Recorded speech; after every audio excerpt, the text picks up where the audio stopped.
Hello sa mga kapwa ko online sellers. So for this video, no, ay share ko sa inyo kung paano ko ba pre-process yung sa akin nung nagpa-close or nagpasarado ako ng business sa BIR. So, ito yung mga pangunahing kailangan. So, unang-una, huwag mong kalimutan magdala ng ballpen kasi syempre pag nag-fill out ka doon, kailangan mo ng black ballpen. So, yun, no. At pangalawa, magdala ka ng BIR form 1905, 2 peraso, o dapat original lahat, i-fill out mo na kasi downloadable naman yon. Pwede mo nang i-download sa cellphone nyo, tapos i-print nyo na lang, tapos i-sign nyo na para pagdating nyo doon hindi na kayo mag-fill out, no? Diretso na pasa. Tapos pangatlo ay yung mga unused invoices niyo, kung may mga sales invoice kayo dyan, yung mga hindi na nagamit or yung mga sobra, no? Yun, dalhin nyo yun kasi kailangan yun, hanapin nila yun. Tapos yung pang-apat is yung mga original copy ng mga business notices and permits. Kagaya na lang po ng COR, Certificate of Registration, yung 2303. Tapos yung ATP, Authority to Print, yun, ATP, yun, original nun, dalhin nyo. At saka yung placard, yung kulay green. Yun kasi yung permit to use, diba? So dalhin nyo din yun. Kung meron kayong inventory list, dalhin nyo din yon, book of accounts. Yung book of accounts kasi makikita naman nila yun dun sa, 'di ba, kung sa online mo siya ni-register yung book of accounts mo, so makikita nila doon.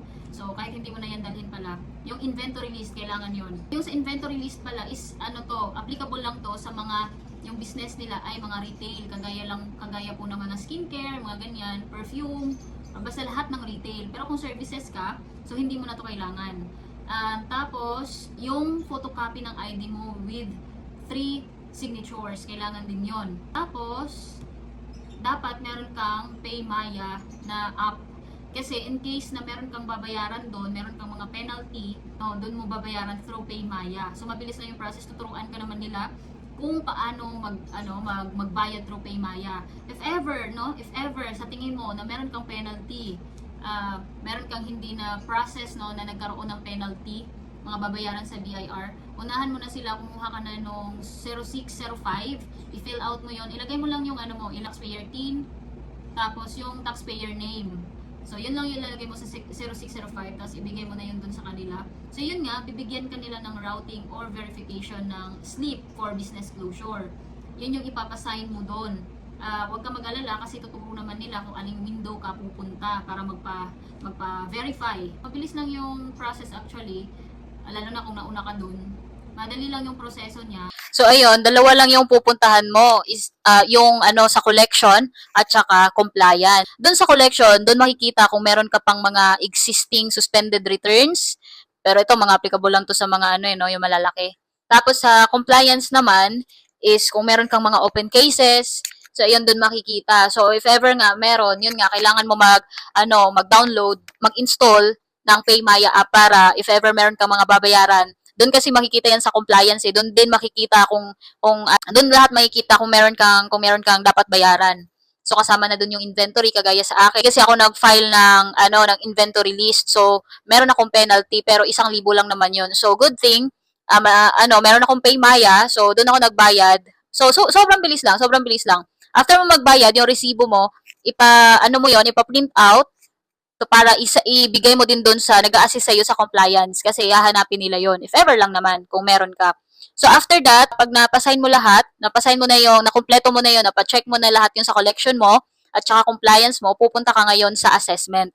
So, doon, after sa assessment, no, kasi yun yung, kumbaga, yun yung pinaka-head na ba, yun yung magve-verify sa lahat-lahat. Kung okay na, siya yung pipirma. So, after na mapirmahan doon sa assessment na yan, yung pinaka-chief doon, babalik ka doon sa pinakaunang window na pinuntahan mo, yung nagbigay sa inyo ng routing slip.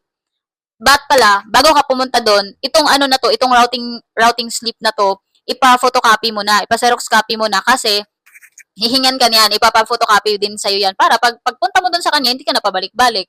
Bigay mo na din yung isang Xerox copy kasi itong original na verification slip is sa kanila yon. Tapos yung photocopy is i-stampan nila yon, ibibigay nila yon sa iyo. Tapos after 3 to 4 weeks ay babalik ka doon, dala-dala yung routing slip na merong stamp nila para kunin yung pinaka-certificate ng business closure. So yun lang yung sa experience ko as online seller na nag-close ng business sa BIR. Mabilis lang naman siya. Magtanong ka lang, mababait naman sila dun, no? Maliban na lang sa yung receptionist, yung sa guard, medyo strict sila, ayaw nila ng pabalik-balik.